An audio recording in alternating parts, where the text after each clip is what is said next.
হিন্দু ধর্মে রয়েছে ৩৩ কোটি দেবতা। আপনি কি জানেন এই ৩৩ কোটি দেবতার নাম? আপনি ভাবছেন তো কি করে এই ৩৩ কোটি দেবতার নাম মনে রাখবো? অবশ্যই মনে রাখতে পারবেন।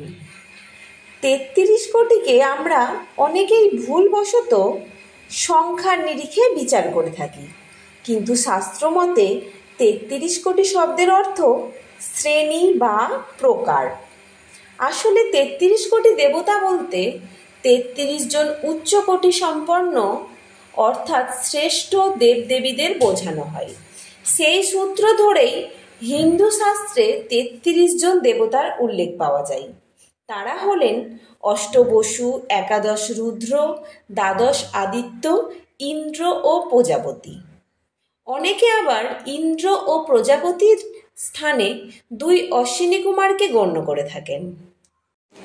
হিন্দু শাস্ত্র সম্বন্ধে আরও নতুন নতুন তথ্য জানতে পুরাণ তত্ত্ব চ্যানেলটি সাবস্ক্রাইব করে দিন।